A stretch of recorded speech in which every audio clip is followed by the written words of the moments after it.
ప్రభు అయిన యేసుక్రీస్తు నామములో మీ అందరికీ శుభములు. ఈరోజు కొత్తగా వచ్చిన వారు ఒకసారి లేచి నిలబడతారా? ఆరాధన కొత్తగా ఇదే ఫస్ట్ టైం వచ్చామండి అన్న వారు ఒకసారి లేచి నిలబడతారా? ఎస్, థ్యాంక్ యూ అమ్మ. చప్పట్లు కొట్టి వారిని సంఘములు పాపలతో మంచిది.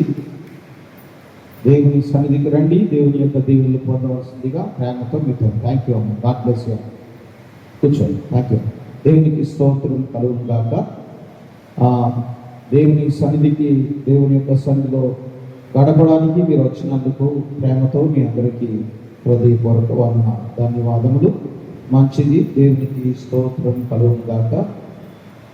ఈరోజు దేవుడు నన్ను నడిపించిన భాగము ఉదయకాలమేమో 9వ అధ్యాయము మొదటి వచనం నుండి 8వ వచనం వరకు ధ్యానం చేయాలని దేవుడు నాకు ఒక ఆలోచన ఇచ్చారు, నడిపింపు ఇచ్చారు. ఇప్పుడేమో 9వ వచనం నుండి 13వ వచనం వరకు ఉన్న పాఠ్య భాగమును ఈ మధ్యలో ధ్యానించాలని ప్రభు నాకు ధ్యానంలోనికి నడిపించాడు. 9వ అధ్యాయము 9వ వచనం నుండి 13వ వచనం వరకు ఉన్న పాఠ్య భాగంలో మనం చదివితే ఒకసారి చదవడానికి కూర్చుని ఉన్న మత్తయి అనే ఒక మనిషిని చూసి నన్ను వెంబడించమని అతనితో చెప్పగా అతడు లేచి ఆయన వెంబడించెను. ఇంటిలో భోజనమునకు యేసు కూర్చుండి ఉండగా ఇదిగో సుంకరులను పాపులను అనేకులు వచ్చి ఆయన యొద్దను ఆయన శిష్యుల యొద్దను కూర్చుండిరి. పరిసయ్యుడు అది చూచి, మీ బోధకుడు సుంకరులతోనూ పాపులతోనూ కలిసి ఎందుకు భోజనం చేయించున్నాడని ఆయన శిష్యులను అడిగిరి. ఆయన ఆ మాట విని, రోగులకే కానీ ఆరోగ్యం గల వారికి వైద్యుడక్కర్లేదు కదా, అయితే నేను పాపులను పిలవచ్చుని కానీ నీతిమంతులను పిలవరాలేదు, కనుక కనికరమునే కోరుచున్నాను కానీ బలిని కోరను అను వాక్య భాగం ఏమిటో మీరు వెళ్ళి నేర్చుకోండి చెప్పాను. ఇక్కడ ప్రభు అన్నమాట, నేను బలిని కోరను, నేను కనికరమునే కోరుచున్నాను అనే వాక్య భాగము మీరు వెళ్ళి నేర్చుకోండి అని వారితో చెప్పాను. ప్రభు నోటి నుండి వచ్చినటువంటి ఆనిముత్యం ఇది.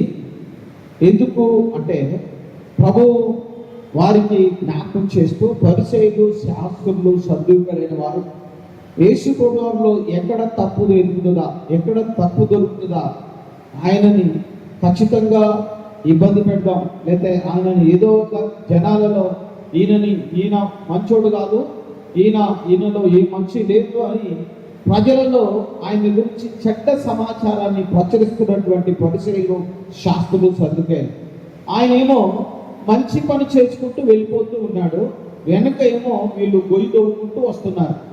ఈ గుంటలు కూడడానికి ఆయన చూడలే, ఈరోజు కూడా గుంట ఉండనీలే అని వెళ్ళిపోతూ ఉన్నాడు.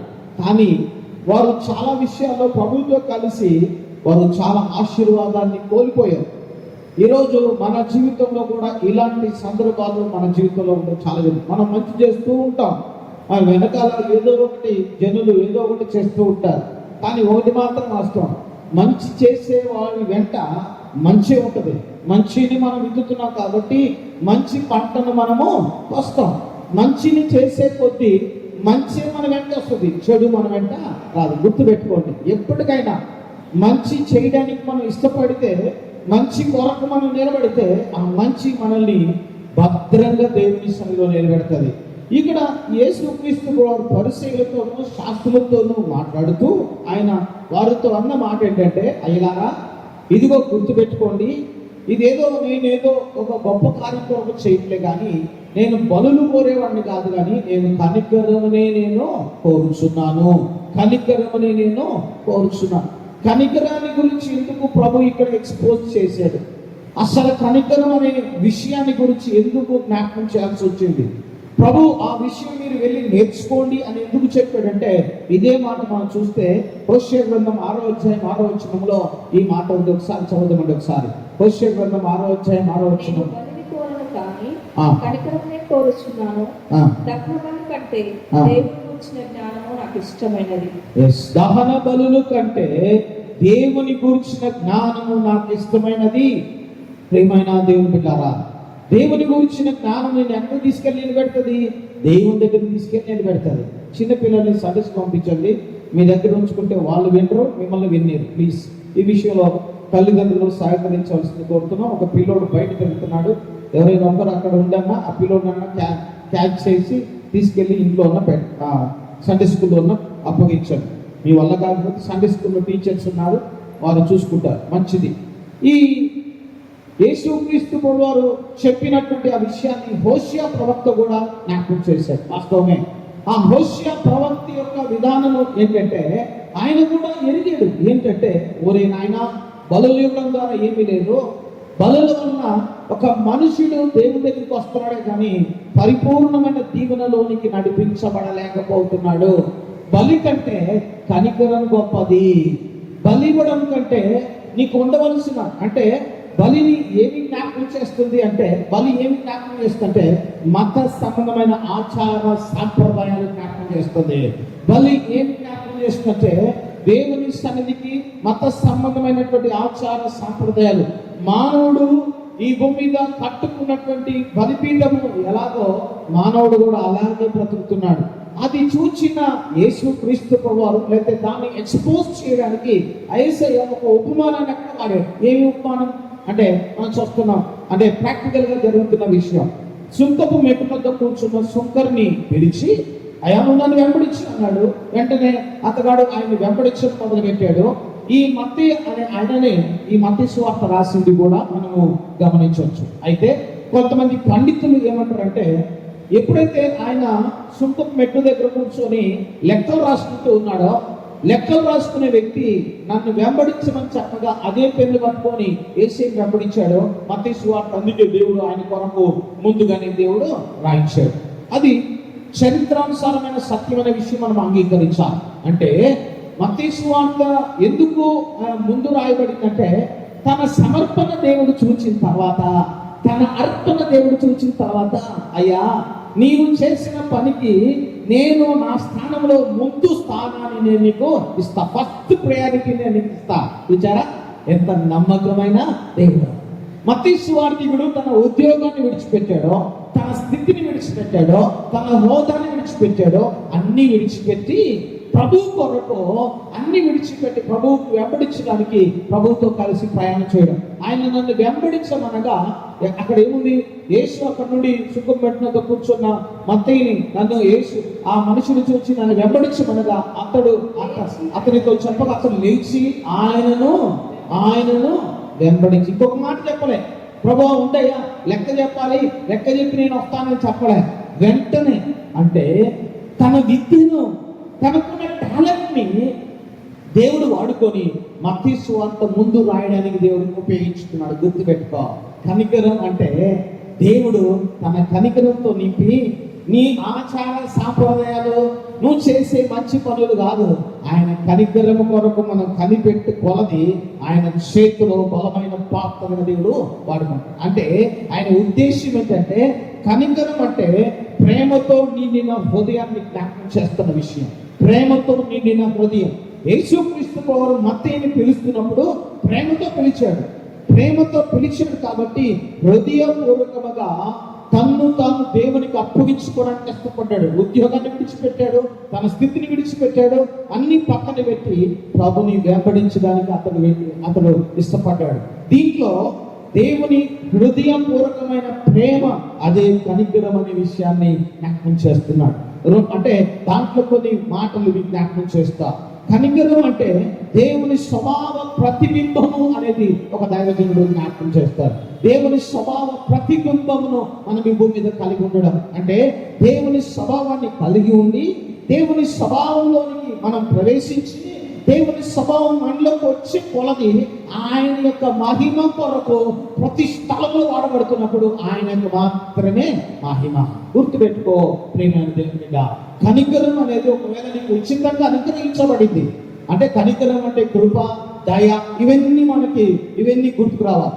ఈ కనికరం అనేది ఉచితంగా నీకు అనుగ్రహించబడిందని నువ్వు దీన్ని చులకనగా చూడొద్దు. కానీ నీ టాలెంట్ ని కలుపుకొని నువ్వు ప్రభు కొరకు, కనికరం కొరకు నీ హృదయంలో దేవుని ప్రేమను జ్ఞాపకం చేసుకొని ప్రభు కొరకు ఏదైతే విడిచిపెట్టి ప్రభు కొరకు ముందు గడిగేస్తావో ఖచ్చితంగా ప్రభు నిన్ను జ్ఞాపకం చేసుకుంటాడు. మత్తయి సువార్తను దేవుడు ఎందుకు రాశాడు లేకపోతే ముందు ఎందుకు పెట్టాడు అంటే, చాలా మంది పండితులు ఏమంటారంటే యేసుక్రీస్తు ప్రభువు వారి యొక్క వంశావళి ఉంది, యేసయ్య జీవిత విధానంలో స్పష్టంగా ఇతగా రాశాడు. ఆదాము దగ్గర నుంచి లేకపోతే అబ్రహాము దగ్గర నుంచి ఆయన రాసుకుంటూ వచ్చిన విషయాలు చాలా బాగున్నాయి అంటాడు. ఓకే, దానికి నేను కాదన్నా. సమదృక్పథ సువార్తలు అంటే తెలుసా? సమదృక్పథ సువార్తలు అంటే సమానంగా మూడు కలిపి ఒకే సువార్తను, ఒకే ఆలోచన, ఒకే డైలాగ్ ని లోపల నుంచి బయటకు రావడం సమదృక్పథ సువార్తలు అంటే. మూడు సువార్తలు, మార్కు సువార్త పైన రాయాలి, మత్తయి సువార్త కింద రాయాలి, అటువైపు లూకా సువార్త రాయాలి. ఎందుకు మార్కు సువార్త పైన రాయాలంటే ఫస్ట్ రాసింది మార్కు సువార్తికుడు. మార్కు సువార్త నుంచి మత్తయి సువార్తకి కొన్ని సోర్స్ తీసుకున్నాడు, కొన్ని విషయాలు తీసుకున్నాడు. లూకా సువార్త నుండి కొన్ని విషయాలు తీసుకున్నాడు. మార్కు సువార్తికి లూకా సువార్తికుడు తీసుకున్నాడు. అలాగా వీళ్ళిద్దరూ కూడా ఆయన మీద బేస్ అయి రాశారు. అయితే ముందు రాసింది మార్కు సువార్తికుడు అయినా మత్తయి సువార్తను రాయడంలో గల ఉద్దేశం ఏంటంటే, మ్యాటర్ పరంగా చూస్తే మత్తయి సువార్తికుడు చాలా రాశాడు. అందుకని దేవుడు మత్తయి సువార్తను ముందు పెట్టాలనే ఆలోచన ఆయన కలిగింది. వాస్తవమే, ముందు పెట్టాడు. ఎందుకు అంటే ఆయన తన స్థితిని మర్చిపోయాడు, ఆయన తన పరిస్థితిని విడిచిపెట్టాడు. కనికరాన్ని ఒక వ్యక్తి పొందుకున్న తర్వాత దేవుని యొక్క కనికరములోనికి, లేదా కనికరమును ఎప్పుడైతే మనం కోరుకుంటామో లేదా పొందుకుంటామో, ఆ కనికరములోనికి మన జీవితం ఎప్పుడైతే ప్రవేశిస్తుందో లోకాన్ని విడిచిపెట్టడానికి ఇష్టపడాలి. మనం చాలా మందికి అర్థం కావట్లేదు. మనం దేవుని వెంబడిస్తున్నామని చెప్తాం, కానీ సగం లోకం మన లోపలే ఉంటుంది, సగం లోకం మన హృదయంలో ఉంటుంది, సగం లోక సంబంధమైన విషయాలు మనం ఆక్రమించుకొని జీవిస్తున్నాం. అది దేవునికి పరిపూర్ణమైనది కాదు. అందుకే ప్రభు ఏమన్నాడు? బలి కంటే నేను కనికరం కోరుచున్నా. బలి ఇస్తున్నారు కానీ సగం బలి ఇస్తున్నారు, నాకు ఫుల్గా బలి ఇవ్వట్లే. నాకు ఫుల్గా బలి ఇవ్వడం ఏంటంటే, ప్రభువుకి ఫుల్గా బలి ఇవ్వడం ఏంటంటే, ప్రభువా నా దేహంలో ఉన్న ప్రతి కోరికను కాల్చివేయి, నీ కనికరం నా మీదకి వచ్చేలాగా నాకు సహాయము చేయి. అది కనికరం నేర్చుకోవడం అంటే. అందుకని ప్రభు ఏమంటాడంటే, మీరు వెళ్ళి కనికరాన్ని నేర్చుకోండి. కనికరం అనే విషయాన్ని పాత నిబంధనలో మీకు తెలుసుకొని రండి అని ప్రభు వారిని హెచ్చరిస్తున్నాడు. అంటే కనికరమును వారి హృదయంలోనికి ప్రవేశించి కనికరము ద్వారా దేవుని యొక్క కృప ప్రవేశ సంబంధమైన విషయాలు జ్ఞాపకం చేస్తున్నాడు. వాస్తవంగా వీరు అడిగిన ప్రశ్నకు మనం ఖచ్చితంగా మనం సమాధానం ఇవ్వాల్సిందే. ఇక్కడ ఏమంటారు చూడండి, 9వ అధ్యాయంలో పరిసయ్యులు వచ్చి అడుగుతున్నారు, అయ్యా నీవు ఎందుకు పాపులతోనూ సుంకర్లతోనూ ఎందుకు భోజనం చేయుచున్నావు? చూడండి అక్కడ 10వ వచనంలో, ఇంటిలో భోజనమునకు వేసే కూర్చొని ఉండగా ఎదుగో సుంకరులు పాపులు అనేకులు వచ్చి ఆయన ఎద్దుకు వచ్చి ఆయన శిష్యుల యొద్దకు వచ్చి కూర్చుంటుంది. పరిసయ్యులు అది చూచి 11వ వచనం, మీ బోధకుడు సుంకరులతోనూ పాపులతోనూ ఎందుకు భోజనము చేయించున్నాడు అడుగుతున్నాడు. వాస్తవమే, పాపులకు దేవుని పాత నిబంధన ప్రకారం పాపులకు దేవుని రాజ్యంలో అర్హత లేదు. పాపులకు దేవుని అర్హత లేదు. సుంకర్లు అంటే సుంకం వసూలు చేసేవారు, లేకపోతే రోమ ప్రభుత్వంలో పనిచేసేటువంటి వ్యక్తులకు దేవుని రాజ్యంలో, అనగా నా యొక్క రాజ్యము, దేవుని రాజ్యం అంటే వారి ఉద్దేశం ఏంటి? ఇజ్రాయెల్ దేశపు రాజ్యం. ఇజ్రాయెల్ దేశంలో వారు హక్కు కాదు, గుర్తుపెట్టుకోవాలి. ఇది చాలా ఆధ్యాత్మిక విషయాన్ని జ్ఞాపకం చేస్తాం. ఇజ్రాయెల్ దేశం ఏదైతే వారికి ఉందో ఆ దేశంలో రేపు ఒకవేళ అంటే ఇజ్రాయేలీకి స్వతంత్ర దేశం ఆ రోజుల్లో ప్రకటించే పరిస్థితి వస్తే ఈ సుంకర్లను, ఈ పాపులను పక్కన పెట్టాలి. అది అంటే దావీదు కాలంలో ఇజ్రాయేలీకి రాజ్యం వచ్చింది, రాజ్యాన్ని పరిపాలించాడు. సొలొమోను గారు ఇజ్రాయెల్ రాజ్యాన్ని పరిపాలించాడు. సౌలు ఇజ్రాయెల్ దేశాన్ని పరిపాలించాడు. ఈ ముగ్గురు రాజ్యంలో స్వర్ణ రాజ్యం అని అంటారు. ఈ స్వర్ణ రాజ్యం లాంటి రాజ్యం మళ్ళీ వస్తుంది, మెస్సీయా వచ్చినప్పుడు మళ్ళీ వస్తుంది అనే విషయాన్ని వారు ఎదురు చూస్తున్నారు. అప్పుడు ఈ సుంకర్లను పక్కన పెట్టాలంట. అంటే మమ్మల్ని కాదని, సుంకర్లు అనే వారు ఎవరు? రోమ ప్రభుత్వం. అప్పటికి రోమ ప్రభుత్వం వారి మీద ప్రభుత్వం చేస్తుంది. రోమ ప్రభుత్వం కింద వీరు బానిసలుగా బ్రతుకుతున్నారు. రోమ ప్రభుత్వం కింద బానిసలుగా బ్రతుకుతున్న వీరికి లెక్కను సుంకం కట్టేటువంటి వారిని ఏమని లెక్కేస్తున్నారంటే పాపులుగా వారిని లెక్కేస్తారు. అంటే ఇజ్రాయేల్ రాజ్యంలో ఏ ఒక్క అర్హత కూడా వారికి ఇవ్వకూడదు. ఇజ్రాయెల్ రాజ్యంలో ఏ బోధకుడు వెంట ఈ పాపులు ఉండకూడదు. ఏ బోధకుడు వెంట వినండి, ఏ బోధకుడు వెంట ఇది ఉండకూడదు. ఏ బోధ చేసే పక్కన బోధ చేసే వ్యక్తి యొక్క పక్కన శిష్యులుగా ఉండడానికి అర్హత లేదు. అదే అంటున్నారు వారు. అయ్యా ఎలాగిది, ఇది ఎలా కుదురుతుంది? వారేమో సుఖంలో, వారేమో పాపులు తీసుకొచ్చి నీ పక్కన కూర్చోబెట్టుకున్నవే, ఇది ఎలా కుదురుతుంది? మేమేమో బోధకులని చెప్తున్నాము, మా బోధన బట్టి వారి పరిస్థితి ఏంటంటే, మా బోధన బట్టి మా వస్త్రపు చెక్క పట్టుకోండి, మేము కనాను దేశంలో తీసుకెళ్తాం, పరలోక రాజ్యంలోకి మిమ్మల్ని తీసుకెళ్లే వాళ్ళము. నేను పరిశీలి చేస్తున్న బోధ, నేను చేసే బోధ కాదు. బుధవారం మీరు కానీ సంఘారాధనకు వస్తే ఇవన్నీ నేను స్పష్టంగా జ్ఞాపకం చేస్తా. ఇప్పుడు అది నాకు చేయడం కుదరదు. వాళ్ళ చెంగు పట్టుకొని రండి అని పాపులందరినీ ఆహ్వానిస్తున్నటువంటి మత సంబంధమైనటువంటి విషయాలు ప్రకటిస్తున్నటువంటి పరిచయం. అందుకని యేసు దగ్గరికి వచ్చి మతపరంగా ఇది మంచిది కాదు కదా, వాస్తవమే, దీనికి నేను కూడా ఏకీభవిస్తా. అయితే ప్రభు అంటున్నాడు, ఒరే నాయనా అది కాదురా బాబు, ఎవరైతే నా దగ్గరికి వచ్చి దేవుని దగ్గరికి వచ్చి తమ జీవితాలు ప్రభుకు అప్పగించుకుంటారో వారు కనికరమును పొందుకుంటారు. కనికరం అనేది ఉచితంగా ఇవ్వబడింది. బలులిస్తే ఇచ్చింది కాదు, నువ్వు కానుకిస్తే ఇచ్చింది కాదు.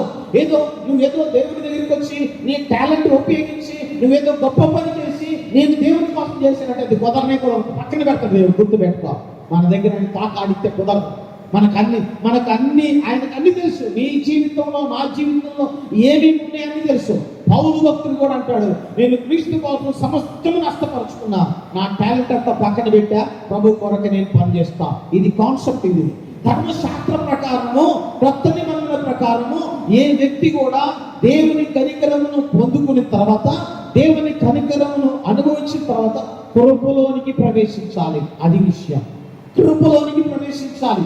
కృపలోనికి ప్రవేశించిన తర్వాత ఏం జరుగుతుంది అంటే, మత్తయి గారు తీసుకొచ్చి తన భోజన పాలన కూర్చోబెట్టుకున్నట్టు దేవునికి స్తోత్రం కలుగుగా.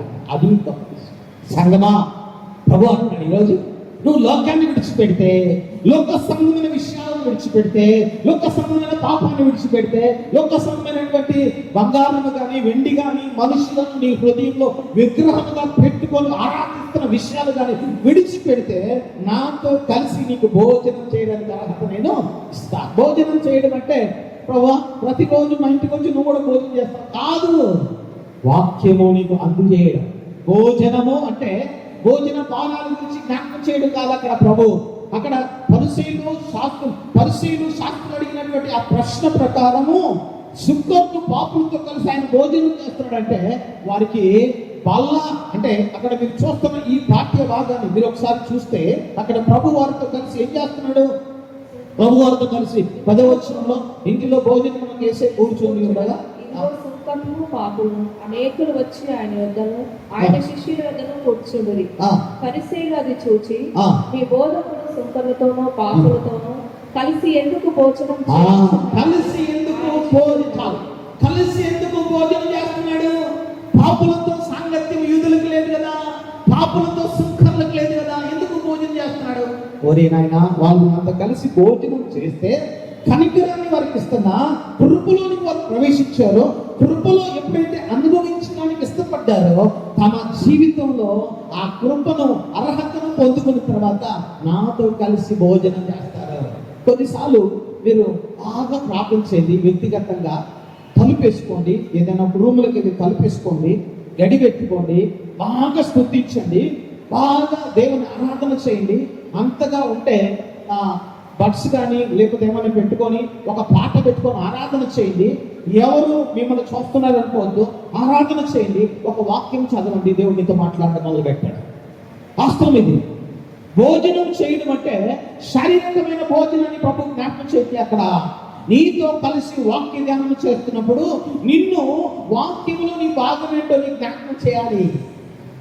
అక్కడ బల్ల దగ్గర కూర్చున్నాడు మత్తయ్య నాయన, సుక్కపు మెట్ల దగ్గర కూర్చున్న మత్తయ్య నాయన బల్ల దగ్గర కూర్చొని భోజనం చేస్తున్నాడు. ఆ అర్హత ప్రభు ఆయనకి ఇచ్చాడు. పాపులు ఆయనతో కలిసి భోజనం చేస్తున్నారు, పాపులను స్వస్థపరిచాడు, సుఖములను స్వస్థపరిచాడు, తనతో కలిసి భోజనం చేస్తుంటే ఆ భోజనము అయ్యా దేవుని రాజ్యం ఇలాంటిదేనయ్యా అని చెప్తున్నాడు. దేవుని రాజ్యము ఇలాగనే ఉండాలి, తారతమ్యం ఉండకూడదని దేవుని నీతిని వారి మధ్యలో ప్రకటిస్తున్నప్పుడు పరలోకమందున దేవుడు తన దేవదూతల సంచారం వారి మధ్యలో ఉంచుతాడు. నేను ఎప్పుడు చూస్తూ ఉంటాను, కొందరు పాట పాడుతుంటే ఇందాక ఇద్దరు అతి పరిశుద్ధుల పాడుతుంటే కూడా ఇక్కడ ఏదో ఒక దేవదూతల నాట్యం ఆడుతున్న అనుభవాన్ని నేను వచ్చింది. వాస్తవం ఇది. మనము దేవుని స్తుతిస్తున్నప్పుడు, దేవుని ఆరాధన చేస్తున్నప్పుడు, దేవుని నామాన్ని హృదయపూర్వకంగా ఆరాధన చేసి మనతో కలిసి దేవదూతలు ఇక్కడ సంచారం చేస్తారు. గుర్తుపెట్టుకో, దేవదూతలు. మన పిల్లలు అప్పుడప్పుడు వైర్ వారు పాడుతున్నప్పుడు టాప్ పిచ్లోకి వెళ్ళిపోతుంది. వారు వాయించే విధానం మొత్తం ఎక్కడికో కంట్రోల్ తప్పిపోయి వెళ్ళిపోతుంది. అప్పుడు దేవదూతల సంచారం ఇక్కడ జరుగుతుంది. ఎందుకంటే మీతో కలిసి మేము కూడా దేవుని ఆరాధన చేస్తాం. అది దేవుడు ఏం కోరుకుంటాడంటే, నువ్వు వేరు నేను వేరు అనుకోవడం, నువ్వు ఒక దగ్గర ఉంటే నేను ఒక దగ్గర ఉంటా, జుట్టు పట్టుకుని లేకపోతే అంటావు. అందరూ కలిసి ఉన్నావా నాన్న? ఎస్. ఇద్దరం కలిసి ఉన్నామా? ఇద్దరం కలిసి ఆలోచించేద్దామా? ఇద్దరం కలిసి మాట్లాడుతున్నామా? ఇద్దరం కలిసి పంచుతున్నామా? అది ఆయన ఉద్దేశం. సుఖాలను పక్కన కూర్చోబెట్టి, పాపులను పక్కన కూర్చోబెట్టి వాళ్ళతో కలిసి భోజనం చేస్తాడు. దేవుని రాజ్యం ఇలాగంటది. ఎస్, దేవుని రాజ్యం ఇలాగుంటుంది. దేవుని రాజ్యం ఇలాంటి వారిది అనే విషయాన్ని ప్రభు వారితో పంచుకుంటుంటే కృప ఆకాశము కంటే ఎత్తైనది. ఎస్, తాకింది కృప. అందుకే 108వ కీర్తనలో కీర్తనకారుడు దావీదు భక్తుడు ఎంత గొప్ప వివరణ అండి, ఎంత గొప్ప వివరణ అండి. చూడండి ఒకసారి కృపల గురించిన విషయాలు అక్కడ జ్ఞాపకం చేస్తాను. ఎప్పుడు జ్ఞాపకం చేస్తూ ఉంటా. 108వ కీర్తనలో ఆయన అంటూ, దేవా నా హృదయం నిబ్బరంతో పాడుచు స్తుతిగానం చేస్తాను, నా ఆత్మ పాడుచు గానం చేయము, స్వరమండలమా సింగారా మేల్కొను, నేను వేకుని నిలిచేదను, జనుల మధ్య నీ కృతజ్ఞతాస్తుతులు చెల్లించదను, ప్రజలను నిన్ను కీర్తించదను. యెహోవా యెహోవా చూస్తున్నాను అందరూ అక్కడ. యెహోవా నీ కృప ఆకాశము కంటే పాపులైన మమ్మల్ని తీసుకొచ్చి నీతో కలిపి కూర్చోబెట్టి మాకు కూడా వాక్యంలో శక్తిని మాధుర్యాన్ని అందిస్తున్నావు. ఎంత గొప్ప దేవుడు అయ్యా. దావీదు భక్తుని ప్రాక్టికల్ లైఫ్ లో ఒకవేళ మనం కృపను గురించి మనం అడిగితే, అయ్యా వాక్యం దొరికినప్పుడు నేను భుజిస్తే నా లోపల నా చేదైన అనుభవాలు వెళ్తుంటే ఆ మాధుర్యం క్రీస్తు స్వరూపంలోకి మలుస్తుంటే, ప్రభువా ఎంత గొప్పోడువయ్యా. ఎస్, ఎంత గొప్పోడువయ్యా. నీ గొప్పతనము నా లోపల సుగుణాలను నన్ను అలంకరిస్తున్న కొలది, నేను క్రీస్తు స్వరూపంలోకి వస్తున్న కొలది, కృప యొక్క సమృద్ధిలో రుచిని నేను చూస్తూ నీ ముఖ దర్శనం చేసుకొని బ్రతుకుతానయ్యా. ఎస్, పాత నిబంధనలోనే క్రీస్తు యొక్క స్వరూప్యాన్ని ఎరిగిన వాడు, క్రీస్తు యొక్క సంపూర్ణతను ప్రకటించినవాడు, క్రీస్తు యొక్క సంపూర్ణమైన లక్షణాలను కలిగి ఉండడానికి ప్రయాసపడిన వాడు దావీదు భక్తుడు. కృపలోనికి ప్రవేశించిన తర్వాత మత్తయిని పక్కన పెట్టుకొని భోజనం చేస్తుంటే వారు అడిగారు, సుంకరులతో నీ గురువు గారు ఎందుకు భోజనం చేస్తున్నాడు? యేసే అన్నాడు, నాతో కలిసి విడిచిపెట్టి వచ్చినందుకు నాతో కలిసి భోజనం చేయడానికి ఇతను అర్హుడే. ఒకవేళ నేనేది ఏంటంటే, రేపు 12 మంది పిలిచి కూర్చోబెట్టి ఒక్కొక్కరికి ఒక్కొక్క పరిపాలన సంబంధమైన విషయాలు ఇచ్చి, వీళ్ళు నీ కింద పనిచేస్తారయ్యా, ఉంచుకో, వీళ్ళందరినీ వీళ్ళు నీ కింద పనిచేస్తారు, వీళ్ళందరూ నీ కింద ఉంచుకో, స్తోత్రం కలుగును గాక. ఈ 12 మందిలో ఈ మత్తయ్య గారిని కూడా నిలబెట్టి, ఇదిగో ఈయనని మీకు ఇస్తున్నా, వీళ్ళందరూ నీ కింద పనిచేస్తారా అంటే, ఆయన కూర్చొని ఇలాగ పనిచేస్తున్నామా, ఇలాగ పనిచేసుకుని నేను కూడా మీతో కలిసి పనిచేస్తా. ఎందుకంటే ఏసీ కూడా పనిచేశాడు, ఏసీ కూడా తగ్గింపు జీవితం కలిగి ఉన్నాడు. ఏసీ హోదాను కోరుకోలే, ఏసీ గొప్పతనం కోరుకోలే, ఏసీ ధనాన్ని కోరుకోలే, ఏసీ అందరితో కలిసి పనిచేయడానికి ఇష్టపడి నేను కూడా మీతో కలిసి. అది ఏసే గుణం అది. అందుకనే లేవీయుడైన లేకపోతే ఆ మత్తయిని పిలిచినప్పుడు మత్తయి ప్రభు కొరకు బ్రతకడానికి సమస్తము విడిచిపెట్టి ప్రభువుతో కలిసి ప్రవేశించినటువంటి విధానం వాస్తవమే. ఒక అమ్మాయి, ఒక యవనస్తురాలు, అమృత వాళ్ళ పెద్ద కూతురు పండు పేరు, వాస్తవమైన పేరు, ఆమె ఎగ్జామ్ రాసిందట. ఎగ్జామ్ రాసి నాకు చెప్పినటువంటి సాక్ష్యం, నేను వాస్తవం చెప్తున్నా, ఇది అబద్ధం కాదు. కావాలంటే అమ్మాయిని ఒక రోజు మీకు చెప్పి ఉదయకాల ఆరాధనకు వచ్చి పేరు బిడ్డలు ఒక రోజు కావాలంటే మీకు సాక్ష్యం చెప్పిస్తా. ఆమె ఎగ్జామ్ రాసి ఏదో మొత్తానికి విడిచిపెట్టింది. ఆమె విడిచిపెట్టేసి వచ్చేసింది, తీసుకెళ్ళిపోయారు. ఆ ఎగ్జామ్ పేపర్ ఇచ్చేసింది, వచ్చేసింది. 2 ఎగ్జామ్స్ ఆమెకు బ్యాలెన్స్ ఉండి 1 సంవత్సరం రోజులు కన్నీరు కాచి ప్రార్థన చేసింది. సరే వాళ్ళు ఏమో తీసేసుకున్నారు, ఈమెమో రాయలేదు. పైకి వచ్చి 5 గంటలు ప్రార్థన చేసిన, కన్నీరు కాచి రైతు ఎవరికి వెళ్ళి 5 గంటలు ప్రార్థన చేసినట్ట. నిన్న రిజల్ట్స్ చూసి నాకు ఫోన్ చేసి, అంకుల్ నేను పాస్ అయినా అనుకుంటే స్తోత్రం కలుగుగా, అంకుల్ నేను పాస్ అయినా అనుకోలేను, నాకు ఇది నేను ఊహ అందట్లేదు, నాకు ఇది అసలు నా వల్ల కాట్లే, అర్థం చేసుకోవడం నా వల్ల కాట్లే, ఇది ఎలాగా అని నన్ను ప్రశ్నిస్తుంటే నాకు అనిపించింది, ప్రభా ఎంత కృపగల దేవుడు. అర్హత లేని వారికి అర్హతనిచ్చి, తన కృపనిచ్చి, ఆశీర్వాదం ఇచ్చి సంపూర్ణంగా నిలబెట్టగలిగిన అద్భుతమైన దేవుడు. దేవుడు ఎప్పుడు కూడా నువ్వు ప్రభు కొరకు ఏం చేసావు చూస్తాడే కానీ నీ టాలెంట్ కాదు. నువ్వు ప్రభు కొరకు ఎంత తగ్గించుకున్నావు చూస్తాడు. నువ్వు దేవుని కొరకు ఎంత సమీపించావు చూస్తాడు.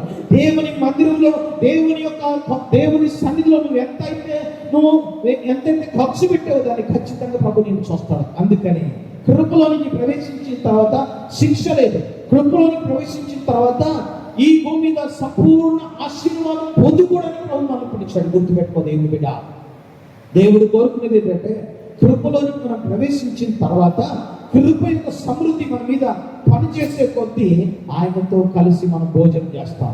ఆయనతో కలిసి మనము కొన్ని విషయాలు ప్రభు మనతో కలిసి మనతో కలిసి ఆయన పంచుకుంటాడు. ఆ విషయాలు మీరు జ్ఞాపకం చేసుకోండి, గుర్తుపెట్టుకోండి. ఎందుకంటే ఆయన నిన్ను ఒకలాగా నన్ను ఒకలాగా దేవుడు చూడండి. ఎవరైనా ఏదైనా మనల్ని అడిగితే, ఏమండి పాస్టర్ గారు ఇలాగ అడిగితే నేను అంట గట్టిగా ప్రార్థన చేయదు, ఉపవాసం ఉండండి అని అడుగుతా, చెప్తా. అంతే, ఇంకేం చెప్పను.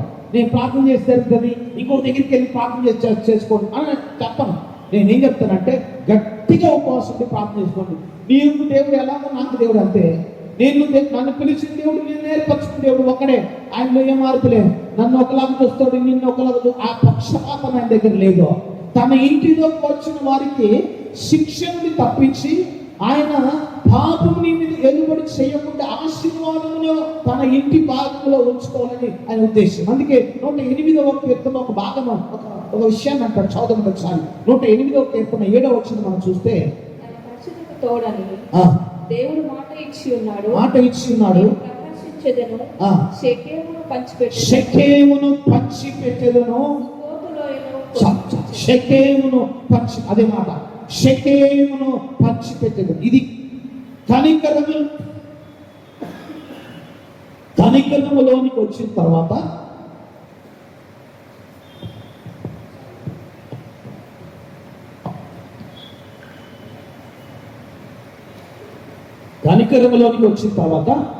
కనికరాన్ని పొందుకున్న తర్వాత కనికర సంబంధమైన కార్యం జరుగుతున్న కొలది నీకు దేవుడు పంచి పెడతాడు. గుర్తుపెట్టుకో, పంచి పెట్టే దేవుడు.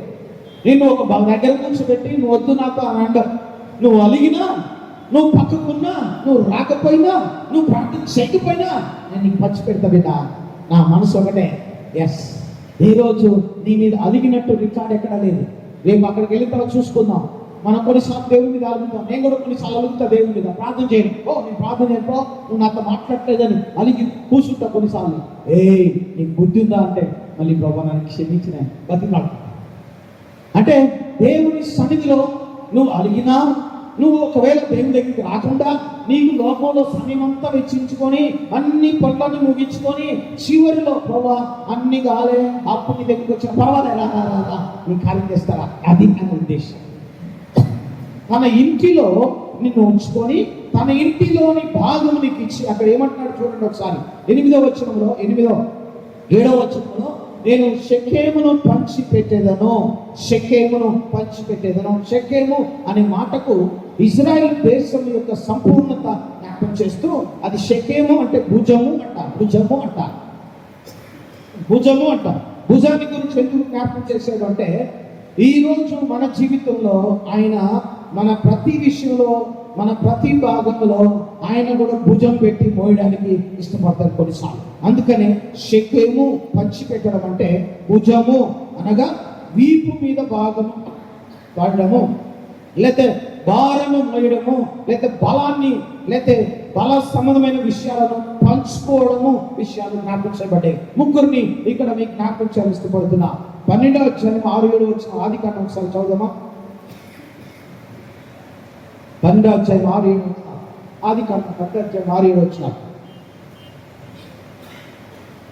అప్పుడు అబ్రహాము షెకెమునందరి యొక్క స్థలము దాకా ఆ దేశ సంచారం చేసి మార్గీ దగ్గర ఉన్న సింధూర వృక్షము వద్దకు చేరును. షెకెము దగ్గర ఉండి అబ్రహాము ఆశీర్వదించినప్పుడు, మన పితరుడైన అబ్రహాము ఆశీర్వాదం పొందుకునేటప్పుడు దేవుడు కోరుకునేది ఏంటంటే షెకెము అనే విధానాన్ని దేవుడు ఎందుకు జ్ఞాపకం చేశాడు అంటే, షెకెము అంటే అబ్రహామా, నేను నీతో కలిసి ప్రయాణం చేస్తా, నీతో కలిసి నేను సహవాసం చేస్తా, నీతో కలిసి నేను ఖచ్చితంగా నీ యొక్క వ్యక్తిగత జీవితంలో పాలిభాగం నేను ఇష్టపడుతున్నాను. అది పాలిభాగం అవ్వడానికి నేను ఇష్టపడుతున్నా. ఇంకొక మాట కూడా మనం చూస్తే యాకోబు దగ్గర ఒక మాట అంటాడు దేవుడు. 33వ అధ్యాయం ఆదికాండం 18-20 వచ్చినాము. ఒకసారి చదువుదామా? అట్లు యాకోబు పదనరాముల నుండి వచ్చిన తర్వాత కానాను దేశంలో ఉన్న షెకెము అను ఊరికి సురక్షితంగా వచ్చి ఆ ఊరి ముందర తన గుడారము వేసెను. మరియు అతడు తన గుడారమును వేసిన పొలం యొక్క భాగమును షెకెము తండ్రి అయిన హామోరు కుమారుల యొద్ద 100 వరహాలకు కొని అక్కడ ఒక బలిపీఠము కట్టించి, అబ్రహామును దేవుడు దీవిస్తున్నప్పుడు, అబ్రహామును దేవుడు ఆశీర్వదిస్తున్నప్పుడు షెకెము దగ్గర నుంచి దీవించాడు.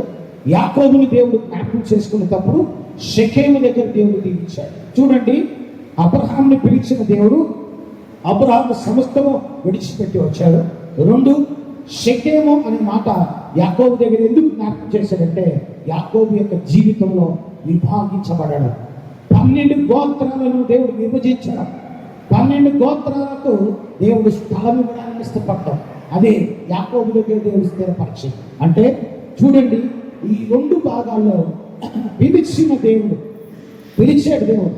అబ్రహాముని పిలిచినప్పుడు సంపూర్ణంగా షెకెము విషయంలో పంచిపెట్టడానికి ఇష్టపడ్డాడు. 2వది యాకోబు విషయంలో అదే మనము చూస్తున్నాం. 3వది మనం చూస్తే, 3వ విషయాన్ని, ఈ షెకెము విషయంలో 3వ విషయాన్ని మనం చూస్తే, యెహోషువ గ్రంథము 24వ అధ్యాయంలో యెహోషువ గారు ఇశ్రాయేలీయులకు ఆస్తిని పంచిపెట్టాడు. 12 గోత్రము వారికి ఒక్కొక్క భాగాన్ని పంచిపెట్టాడు. ఒక్కొక్క భాగంలో సంపూర్ణంగా ప్రతి ఒక్కరికి అన్ని ఇచ్చి పంచిపెట్టాడు. వాస్తవమే, పంచిపెట్టినప్పుడు 12 గోత్రాలకు సంపూర్ణంగా ఇచ్చాడు. 24వ అధ్యాయం చదువుతాం. యెహోషువ ఇశ్రాయేలు గోత్రముల వారిని అందరినీ షెకెములో పోగు చేసి వారి పెద్దల్ని, వారి ప్రధానులను, వారి న్యాయాధిపతులను, వారి నాయకులను పిలిపింపగా వారు వచ్చి దేవుని సన్నిధిని నిలిచిరి. యెహోషువ జనులందరితోనూ ఇట్లా నేను ఇశ్రాయేలు దేవుడైన యెహోవా చెప్పున్నదేమనగా, ఆది కాలం నుండి మీ పితరులు అనగా అబ్రహామునకు, నాహోరు తండ్రి అయిన తెరాహు కుటుంబీకులు నది యూఫ్రటీసు అద్దరిని నివసించి ఇతర దేవతలను పూజించిరి. అయితే నేను నది అద్దరి నుండి మీ పితరుడైన అబ్రహాము తోడుకొని వచ్చి కానాను దేశం అంతట సంచరింపజేసి అతని సంతానమును విస్తరింపజేసి ఇస్సాకును ఇచ్చి తిని, ఇస్సాకునకు నేను యాకోబును యాషములను ఇచ్చి తిని, శేయూరు మాన్యములను స్వాధీనపరుచుకున్నట్లు వాటిని ఏశావుకి ఇచ్చి తిని, యాకోబును అతని కుమారులను ఐగుప్తులోనికి దిగిపోయేది. తర్వాత నేను మోషే అహరోనును పంపి దాని మధ్యలో నేను చేసిన క్రియల వలన ఐగుప్తులను హతము చేసి మిమ్మల్ని వెలుపలికి రప్పించి తిని, నేను ఐగుప్తు నుండి మీ తండ్రులను రప్పించినప్పుడు మీరు సముద్రం వద్దకు రాగా ఐగుప్తీయులు రథములతోనూ రౌతులతోనూ మీ తండ్రులను ఎర్ర సముద్రం వరకు తరిమిరి. వారు యెహోవాకు మొరపెట్టినప్పుడు ఆయన మీకును ఐగుప్తులకును మధ్య చీకటి కల్పించి సముద్రమును వారి మీదకి రప్పించి వారిని. అంటే అబ్రహాము దేవుడు పిలిచినప్పుడు అబ్రహాము జీవితాన్ని దేవుడు ఖచ్చితంగా దీవించాడు. యాకోబుని దేవుడు విస్తరిస్తున్నప్పుడు ఖచ్చితంగా దీవించాడు. ఈ 108వ కీర్తన రాసింది దావీదు భక్తుడు. 2వ సమయంలో 5వ అధ్యాయంలో ఒక ఆస్తిని ఈయన స్వాధీనం చేసుకున్నాడు. చాలాసార్లు మీకు నేను జ్ఞాపకం చేశాను. 2వ సమయంలో 5వ అధ్యాయంలో ఈయన ఒక ఆస్తిని స్వాధీనం చేసుకున్నాడు. ఏది? 5వ అధ్యాయము 4వ వచనం నుంచి మీరు చూస్తే, స్వాధీనం చేసుకున్న తర్వాత దావీదు 30 ఏళ్ళు ఆరంభించి 40 సంవత్సరములు పరిపాలన చేసెను. హెబ్రోనులో అతడు యూదా వారందరి మీద 7 సంవత్సరములు 6 మాసములు, యెరూషలేములో ఇశ్రాయేలు వారందరి మీద 33 సంవత్సరములు పరిపాలన చేసెను. యోబూసీయులు దేశంలో నివాసులై ఉండగా రాజును అతని పక్షపు వారును యెరూషలేమునకు వచ్చిరి. ఆ. యెబూసీయులు దావీదు లోపలికి రాలేడని తలంచి చాలు. దావీదు లోపలికి రాలేడని తలచి అంటే ఆ స్వాస్థ్యం ఇంకా మీరు చేతికి రాలే. అందుకే యెహోషువ అంటాడు 12వ అధ్యాయంలో, ఇంకా మనం స్వాధీనం చేసుకోవాల్సింది చాలా ఉంది అంటాడు. అంటే దేవుడు తన బిడ్డలకి 12 గోత్రాల వారికి ఇచ్చి అన్ని పంచిపెట్టిన తర్వాత కొన్ని విడిచిపెట్టారు, తీసుకోలే. కానీ దావీదు కాలంలో అది పొందుకున్న తర్వాత, దానిలోకి ప్రవేశించిన తర్వాత, దేవా నువ్వు చాలా గొప్పవాడివయ్యా. ఆ విషయాన్ని 108వ కీర్తనలు అంటాడు, షెకెమును పంచిపెట్టాను. నా మీద కొంచెం దేవుడు భారం పెట్టాడు, ఆ భారం కొలది దేవునికి నేను లొంగాను, నన్ను నేను దేవునికి అప్పగించుకున్నాను. అబ్రహాము దేవుడు, ఇస్సాకు దేవుడు, యాకోబు దేవుడు నాతో ఉండి నడిపిస్తున్న కొలది క్రీస్తు స్వరూప్యములోనికి నేను వచ్చినాను. క్రీస్తు స్వరూప్యములోనికి నేను వచ్చినప్పుడు ఆయనతో కలిసి నేను భోజనం చేస్తుంటే, ఆయనతో కలిసి నేను వాక్యం ధ్యానం చేస్తుంటే నాకు జుట్ట తేనె దారుణ కంటే మధురంగా నాకు అనిపించింది. అది ఆయన కామెంటరీ. ఆయన కామెంటరీ ఏంటంటే, ఆయన వ్యాఖ్యానం, దావీదు భక్తుని యొక్క వ్యాఖ్యానం ఏంటంటే, తన ఇంట్లో తీసుకొచ్చి నన్ను నిలబెట్టాడు. శత్రువు మీద తను జయం పొంది, ఆ జయంలో ఇదిగో నువ్వు ఈ తాళాలు వాడుకోనాయనా. హల్లెలూయా. అర్థమవుతుందా? చివరిదాకా వినపడుతుందా? దేవుడు జయించి తన ఇంటిలో తీసుకొచ్చి నిలబెట్టి తాళాన్ని తన చేతులు పెట్టి వాడుకో దానిలో వాడుకో. అదే ఆ యొక్క మత్తయి దగ్గర కూడా వాడుకున్నాడు. ఈరోజు దేవుడు నీకు కూడా జ్ఞాపకం చేసేది ఒకటే, నిన్ను పిలిచాడు దేవుడు, నిన్ను ఏర్పరచుకున్నాడు దేవుడు, నిన్ను తన సన్నిధిలో ఒక మంచి వ్యక్తిగా తీర్చిదిద్దుకున్న దేవుని సన్నిధిలో సంపూర్ణంగా మనము దేవుని బిడలమైనప్పుడు ఆయన ఇచ్చే ప్రతి దానిలో మనం పొందుకుంటూ ఆయన స్వరూప్యం. అక్కడ ఆయన ఉద్దేశం ఏంటంటే, శత్రువుని జయించాడు. ఆయన శత్రువుని జయించి తన ఇంట్లో తీసుకొచ్చి నిలబెట్టి నీ చేతికి ఒక తాళం ఇచ్చాడు, లేకపోతే ఒక ఆశీర్వదించాడు. ఎందుకంటే స్థిరంగా ఆయన సన్నిధిలో ఉండాలి. హల్లెలూయా. అది ఆ యొక్క మత్తయి సువార్తికులు దేవుడు ఇచ్చిన గొప్ప ఆధిక్యత. అందుకనే ప్రభు అంటాడు అక్కడ 9వ అధ్యాయంలో, మీరు చూసిన ఆ భాగములు మీరు చూడండి ఒకసారి. 9వ అధ్యాయంలో ప్రభు అన్న మాట, వారినేమి పరిసయ్యులతో ఏం మాట్లాడలే, పరిసయ్యుల గురించి ఏం మాట్లాడలే, ఇదిగో పరిసయ్యులతో మీరు ఏం మాట్లాడిన చెప్పట్లే. ఆయన ఏమన్నాడంటే, మీరు ఈ విషయాన్ని నేర్చుకోండి అని అన్నాడు. అక్కడ మీరు చూస్తే 12 వచ్చింది. ఆయన మాట విని రోగులకే కానీ ఆరోగ్యం గల వారికి వైద్యుడు అక్కర్లేదు. అయితే నేను పాపులను పిలవచ్చుతిని కానీ నీతిమంతులను పిలవరాలేదు కనుక కనికరమునే కోరుచున్నాను కానీ బలిని కోరను అని వాక్య భావం ఏమిటో మీరు వెళ్ళి నేర్చుకోండి అని చెప్పాను. అది విషయం. ప్రభు వారితో అంటున్నాడు, ఇదిగో నేను వారి జోలికి పోను, వారితో మాట్లాడాల్సిన అవసరం నాకు లేదు. ఉన్నవారిని స్థిరపరచాలి, ఉన్నవారికి నా పాలిభాగం ఇవ్వాలి, నా సొత్తు ఇవ్వాలి, నా ఇంటిలో నమ్మకమైన వారిని నేను ఏర్పరచుకోవాలి. కీర్తన 101 కీర్తనలో కూడా అంటాడు, 101 కీర్తనలో కూడా కీర్తనకారుడు అంటాడు. 101 కీర్తన మీరు చూడండి, 101 కీర్తన 5-6 వచనాలు మీరు చూస్తే 5-6 వచనాలు.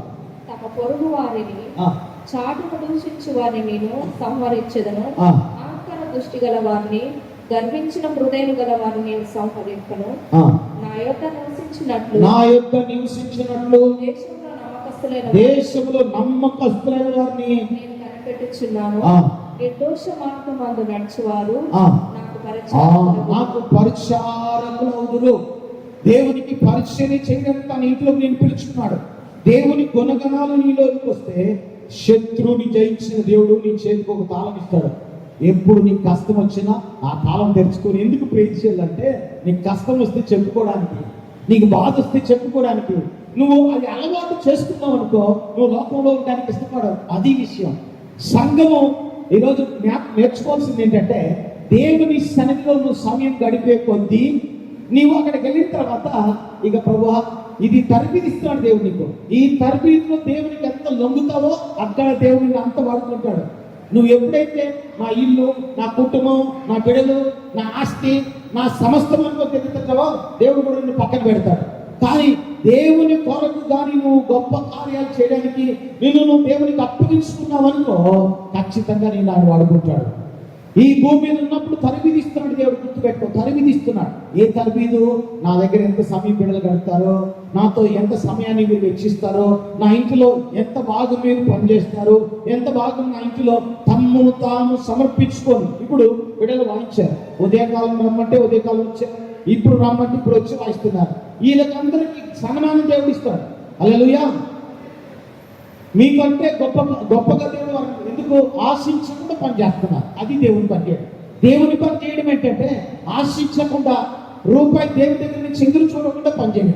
దేవుని దగ్గర నుంచి ఎదురు చూడకుండా పని చేస్తే లోకంలో నీ దగ్గరికి వచ్చి అంటే నన్ను వాడుకుంటాయి. ఎందుకంటే నువ్వు ఆ ఇంటిలో బిడ్డవి, నువ్వు ఆ ఇంట్లో బిడ్డ నాకు అన్నప్పుడు నువ్వు రాజువి. రాజులాగే దేవుడు చూస్తాడు, బానిసలాగా దేవుడు ఎప్పుడు చూస్తాడు. అర్థమవుతుందా? బానిసలాగా దేవుడు ఎప్పుడు. ఈ మత్తయి కూడా అదే విషయం.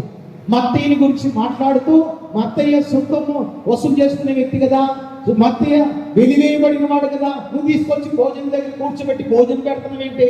యాస్, ఆ వ్యక్తి నాతోనే ఉంటాడు, నా గురించి అతను తెలుసుకుంటాడు, నా గురించి రాస్తాడు, అతనికి ఒక పుస్తకం అతని పేరుకి నేను విడుదల చేస్తా. ఎంత గొప్ప భాగ్యం అండి ఇది! క్రొత్త నిబంధన. కనికరమును నీ మీద కుమరించి, కనికరం కృపలోనికి నేను ప్రవేశింపజేసి, ఆ కృపలో ఆయన చేసిన ప్రతి విజయాన్ని నీ నెత్తి మీద పెట్టి వాడుకోనాయన. వాడుకునేటప్పుడు నీ విజయం పొందుకునేటప్పుడల్లా ఆయన ఏమనాలి తెలుసా? ప్రభా, ఇది నీ వల్ల కలిగిందాయా, నా శక్తి వల్ల కలిగింది కాదు. అది అది ఆయన ఉద్దేశం. పంచి పెట్టిన తర్వాత నీ భుజముల మీద నీకు టాలెంట్ ఉండొచ్చు, నువ్వు నేర్చుకోవచ్చు, నువ్వు కష్టపడవచ్చు, కానీ దేవుని కృప తప్ప ఇంకొకటి లేదు. నేను ఒకవేళ ఇక్కడ వాడబడ్డా, నేను ఇంకోవేళ ఇక్కడ వాడబడినా, నన్ను హెచ్చించుకున్నాను అనుకో, నన్ను తీసి పక్కన పెడతాడు దేవుడు. పోద్రా నాయన, వద్దుకో, ఇంకొకటి వాడుకుంటా. హల్లెలూయా. నువ్వు కూడా గుర్తు పెట్టుకో, నీ దగ్గర తలాంతులు ఉన్నాయని, నీ దగ్గర ఏదో ఆస్తి ఉందని, ఏదో ధనం ఉందని, ప్రభావ నేను వీనయ్యా, నేను దగ్గరికి రానయ్యా అంటే పక్కన పెడతాడు. వాడుకునే దేవుడు నీ ధనం లేకపోతే ఇంకొకరిని వాడుకుంటాడు, నువ్వు వీలుపోతే ఇంకొకరిని వాడుకుంటాడు. నీది ఏది ఇక్కడ ఉపయోగపడలేదనుకో వ్యర్థమే లోకంలో. గుర్తుపెట్టుకో, దేనిలో ఆయన విజయంలో నువ్వు పాలిభాగం కాలేవు, ఆయన విజయం నువ్వు అర్హత పొందుకోలేవు. దేవుని కొరకు అప్పగించుకో, దేవుని బిడ్డగా బ్రతుకో. ఆయన పంచి పెట్టిన ప్రతి దాంట్లో ప్రభా, నీ కొరకు నేను వాడబడతానయ్యా, నీ బిడ్డగా నేను ఉంటానయ్యా, నీకు నమ్మకంగా నేను నీ దగ్గర ఉండి స్థిరపరచబడ్డానికి నాకు సహాయము చేయి. ప్రార్థన చేసుకుందాం, ప్రభు చూద్దాం. ఆయన సన్నిధి కాకి మనతో వచ్చి మత్తయికి ఇచ్చిన అదే అనుభవం, మత్తయికి ఇచ్చిన అదే విషయాలు ప్రభు మన జీవితంలో జరిగించును గాక. ప్రభు మన జీవితంలో గొప్ప కార్యములు జరిగించును గాక. ఆయన సన్నిధి కాంతి మనతో వచ్చి ప్రభు మనం నడిపించును గాక. ఆయన పంచి పెట్టాడు. లేచి నిలబడదాం ఒకసారి. యవనస్తులు మోకరించాడు, దయచేసి యవనస్తులు మోకరించండి, లేచి నిలబడదాం. ఒక్క క్షణం ప్రభు వైపు మనం చూద్దాం. ప్రభు నన్ను జ్ఞాపకం చేసుకోను, ఆయన ప్రభు నన్ను దర్శించయ్యా. ఒక్కసారి ప్రభు వైపు చూద్దామా? ఒక్కసారి ప్రభు వైపు చూద్దామా? మోకరించగలిగిన బిడ్డలు మోకరించండి. దేవుని వైపు చూడండి, ప్రియమైన దేవుని బిడ్డలారా. నా వైపు చూడండి, ఎవరి వైపు చూడండి, ప్రభు వైపు చూద్దాం. ప్రభు నన్ను జ్ఞాపకం చేసుకోను, ఆయన నన్ను దర్శించు.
యేసయ్యా మీరు చేయగలను ఉండదేవయ్యా, మీ పాపలమని తెలిసిన ప్రభా మమ్మల్ని జ్ఞాపకం చేసుకుని నీవే రక్షకుడవుతాను, నీవే దేవుడు నాయన, నీవు తప్ప మమ్మల్ని విమోచించేవారు లేదు. మా మీద ప్రేమను కోపరించిన దేవుడు, నీ కుమారుడి ద్వారా మాకు ఇచ్చిన రక్షణ బట్టి నీకు వందనాలయ్యా.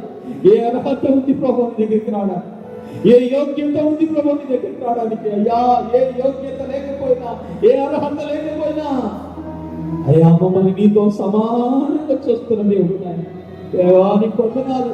ఈ వీళ్ళందరినీ జ్ఞాపకం చేసుకుని ఎంతమంది అపజయ పాలైనారు, ఎంతమంది అవమానాలు, నిందలు, తిరస్కారంలో ఉన్నారు. యేసు నామములో తిరిగి కట్టబడును గాక ప్రభువా. వారి జీవితాల్లో విజయం పొందుకుంటారు గాక ప్రభువా. వారి జీవితాల్లో ఆశీర్వాదం స్వతంత్రించుకుంటారు గాక ప్రభువా. నీకు వందనాలు. అవమానమును, నిందలు, తిరస్కారము యేసు నామములో వెళ్ళిపోవును గాక ప్రభువా. నీ శిలువ రక్తం యొక్క విజయం ఈ బిడ్డల్ని ఆయన బిడ్డల జీవితాలు పొందుకోను గాక ప్రభువా. నీ సంపూర్ణమైన ఆశీర్వాదం ప్రతి బిడ్డకి దాయిచేయండి, ప్రతి బిడ్డకి దాయిచేయండి. నీ సన్నిధి కాంతో ఉంచినాయన, నీ కృపయు క్షేమము సమాధానం వీళ్ళందరితో ఉంచినాయన. నువ్వు చెప్పన్న విషయం నీతో చెప్పిన బిడ్డతో చెప్పిన నీతో కలిసి ఆయన నిన్ను అనుభవిస్తూ నీతో కలిసి వారు ప్రతి దినము గడపడానికి సహాయం. వారు ఆయన వారి గృహములతో పోరు ప్రభువా, వారి గృహములోనే ఉండి ప్రభువా. వారి గృహంలో అవమానములు, నిందలు, ఆయన రుణబాధలు, అనారోగ్యాలు, బలహీనతలు యేసు నామములో తొలగిపోవును గాక ప్రభువా. నీకు వందనాలు. నీ కృపాక్షేమములతో నీ సన్నిధి నీవు లేకపోతే మేము బ్రతకలేమయ్యా. నీవు మాతో ఉండకపోతే మా జీవితాలు గడపడం కుదరదు ప్రభువా, మనలేమయ్యా. నీకే మహిమ ప్రభువా. ప్రతి బిడ్డని మీరు తాకినందుకు వందనాలు, ప్రతి బిడ్డని మీరు దర్శించినందుకు వందనాలు, ప్రతి బిడ్డ జీవితంలో గొప్ప కార్యం చేయడానికి ఇష్టపడినందుకు మీకే మహిమ. యేసు నామమునకే మహిమ, ఘనత, ప్రభావములు చెల్లిస్తున్న ప్రభా. ప్రతి బిడ్డను కూడా దీవించమని ఆశీర్వదించి నీ కృపా, దీవెన, సమృద్ధి, క్షేమం, సమాధానం నువ్వు పంచిపెట్టిన ప్రతి ఆశీర్వాదము వారి గృహములకు మోసుకొని పోయి వారు దీవెనకరంగా ఆశీర్వాదకరమైన అయినా ప్రతి ఒక్కరికి ఉండేలాగా సహాయం చేయి. నీకే స్తుతులు, స్తోత్రం చెల్లిస్తావు. యేసు క్రీస్తు నామములో అడిగి పెడుతున్నాము తండ్రి, ఆమేన్.